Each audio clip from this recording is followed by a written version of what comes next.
The music stopped abruptly. The wedding guests looked confused. I stood on the DJ's stage, holding the microphone. I pointed at the wedding planner. She was standing near the cake. Her name tag said Sarah, but I knew her real name was Diana. "Excuse me, everyone," I announced. "I am sorry to interrupt this beautiful day, but your wedding planner is a thief." Diana's face turned pale white. She dropped her clipboard.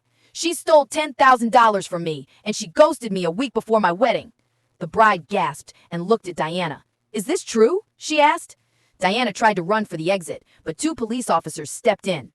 "Diana Miller, we have a warrant for your arrest." She was handcuffed in front of 200 people. She ruined my wedding, so I ruined her career.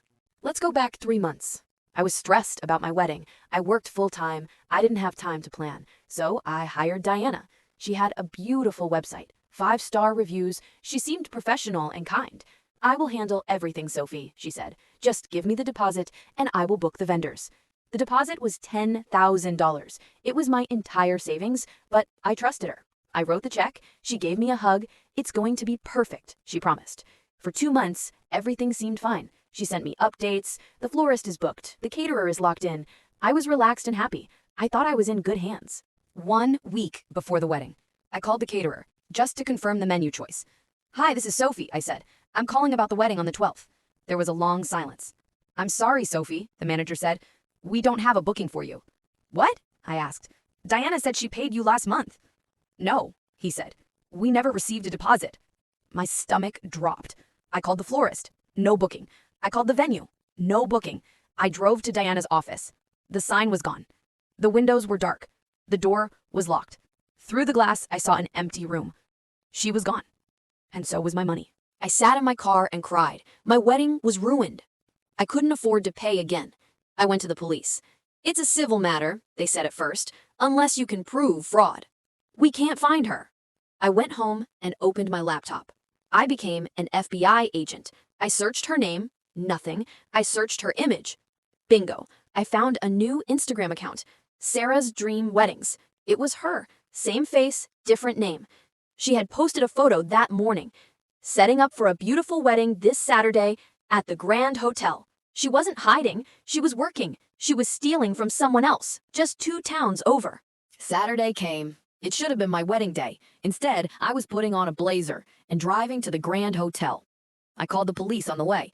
"I found the fugitive," I told them. "She is at the Grand Hotel right now.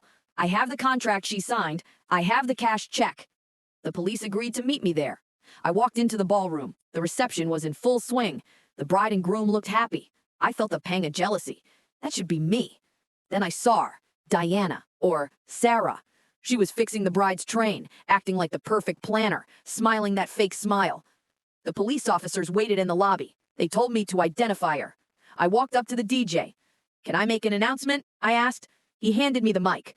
That brings us back to the start, when the police walked in. Diana tried to lie. "I don't know this woman," she screamed. "This is harassment." But I pulled out my contract. "Here's your signature, Diana, and here's the copy of the check." The bride looked at Diana. "You told me your name was Sarah. Why did you lie?" Diana had no answer. The officers marched her out. The guests were filming on their phones. I apologized to the bride. "I am so sorry to ruin your reception, but she robbed me." The bride hugged me. "Thank you," she said. "We gave her cash for the tip envelopes. She probably stole that too." We checked Diana's bag. Sure enough, $2,000 in cash, stolen from the bride's frauder. Diana went to jail for grand larceny and fraud. She had scammed 5 other brides. I never got my full refund, but seeing her in mugshots was the best wedding gift ever. If you enjoyed this scammer takedown, you will love the next story. My neighbor parked his RV in my driveway. He said I had extra space, so I turned it into my guest house. Click the video on screen now to see how I claimed it.